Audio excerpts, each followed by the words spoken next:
Nelson Mandela. Long Walk to Freedom.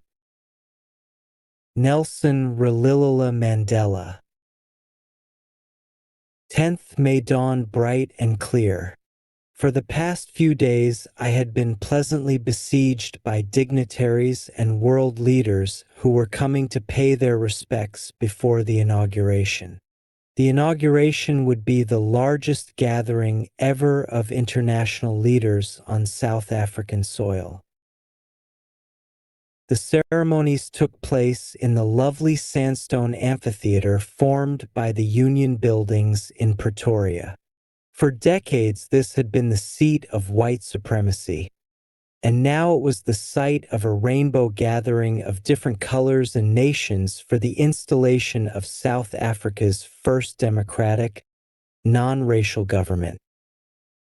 On that lovely autumn day, I was accompanied by my daughter Zenani. On the podium, Mr. de Klerk was first sworn in as second deputy president. Then Thabo Mbeki was sworn in as first deputy president. When it was my turn, I pledged to obey and uphold the Constitution and to devote myself to the well-being of the Republic and its people. To the assembled guests and the watching world, I said, "Today, all of us do, by our presence here, confer glory and hope to newborn liberty. Out of the experience of an extraordinary human disaster that lasted too long, must be born a society of which all humanity will be proud. We, who were outlaws not so long ago, have today been given the rare privilege to be host to the nations of the world on our own soil. We thank all of our distinguished international guests for having come to take possession with the people of our country of what is, after all, a common victory for justice, for peace, for human dignity. We have, at last, achieved our political emancipation. We pledge ourselves to liberate all our people from the continuing bondage of poverty, deprivation, suffering, gender, and other discrimination. Never, never, and never again shall it be that this beautiful land will again experience the oppression of one by another. The sun shall never set on so glorious a human achievement. Let freedom reign. God bless Africa." A few moments later, we all lifted our eyes in awe as a spectacular array of South African jets, helicopters, and troop carriers roared in perfect formation over the Union Buildings. It was not only a display of pinpoint precision and military force, but a demonstration of the military's loyalty to democracy, to a new government that had been freely and fairly elected. Only moments before, the highest generals of the South African Defense Force and Police, their chests bedecked with ribbons and medals from days gone by, saluted me and pledged their loyalty. I was not unmindful of the fact that not so many years before they would not have saluted but arrested me. Finally, a chevron of Impala jets left a smoke trail of the black, red, green, blue, and gold of the new South African flag. The day was symbolized for me by the playing of our two national anthems and the vision of whites singing Nkosi Cycle, I Africa, and blacks singing Die Stem, the old anthem of the Republic. Although that day neither group knew the lyrics of the anthem they once despised, they would soon know the words by heart. On the day of the inauguration, I was overwhelmed with a sense of history. In the first decade of the 20th century, a few years after the bitter Anglo-Boer War and before my own birth, The white-skinned peoples of South Africa patched up their differences and erected a system of racial domination against the dark-skinned peoples of their own land. The structure they created formed the basis of one of the harshest, most inhumane societies the world has ever known. Now, in the last decade of the 20th century and my own 8th decade as a man, that system had been overturned forever and replaced by one that recognized the rights and freedoms of all peoples, regardless of the color of their skin. That day had come about through the unimaginable sacrifices of thousands of my people, people whose suffering and courage can never be counted or repaid. I felt that day, as I have on so many other days, that I was simply the sum of all those African patriots who had gone before me. That long and noble line ended and now began again with me. I was pained that I was not able to thank them and that they were not able to see what their sacrifices had wrought. The policy of apartheid created a deep and lasting wound in my country and my people. All of us will spend many years, if not generations, recovering from that profound hurt.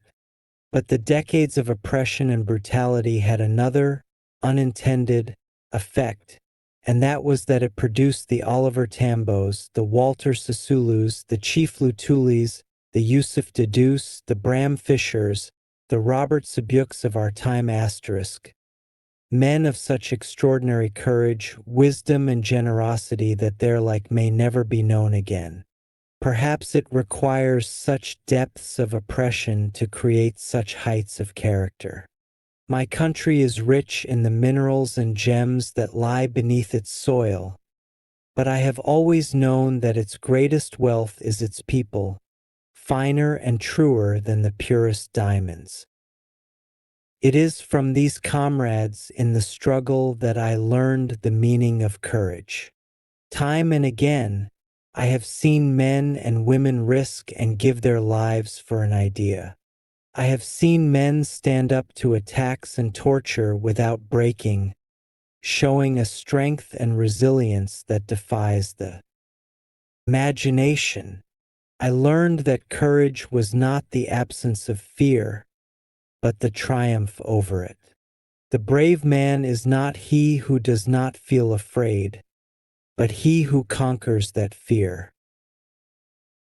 No one is born hating another person because of the color of his skin, or his background, or his religion.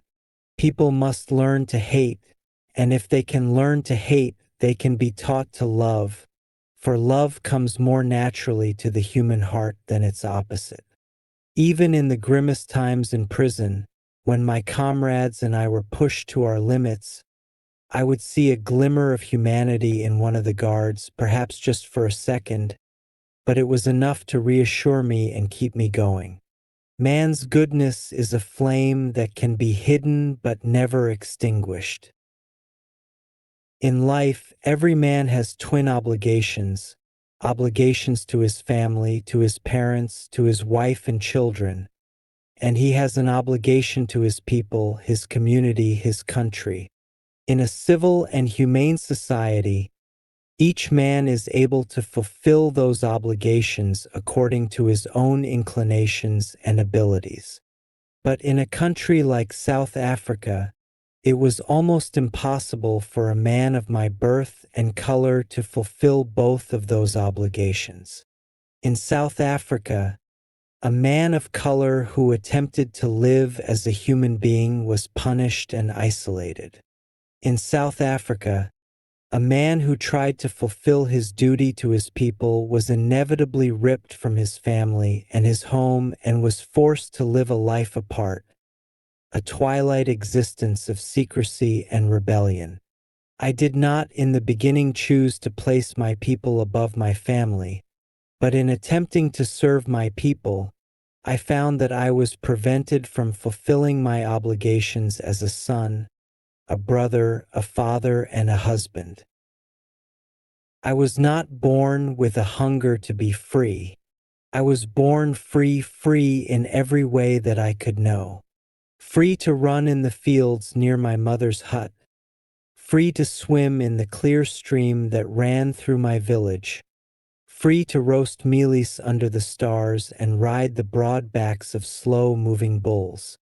As long as I obeyed my father and abided by the customs of my tribe, I was not troubled by the laws of man or God. It was only when I began to learn that my boyhood freedom was an illusion, when I discovered as a young man that my freedom had already been taken from me, that I began to hunger for it. At first, as a student, I wanted freedom only for myself, the transitory freedoms of being able to stay out at night, read what I pleased and go where I chose.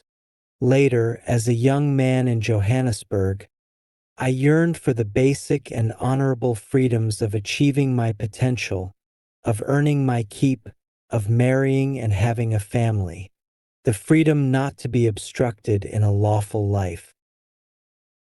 But then I slowly saw that not only was I not free, but my brothers and sisters were not free.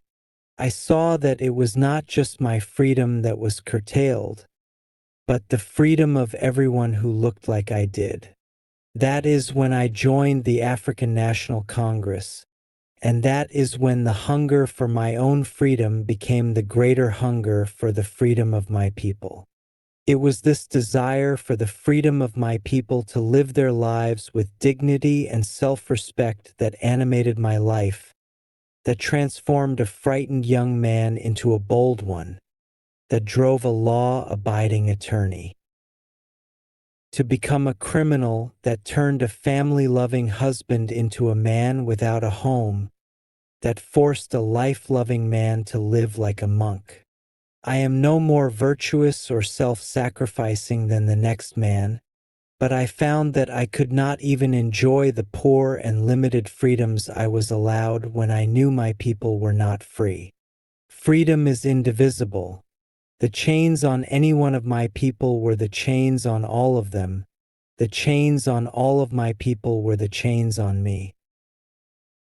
I knew that the oppressor must be liberated just as surely as the oppressed. A man who takes away another man's freedom is a prisoner of hatred. He is locked behind the bars of prejudice and narrow-mindedness.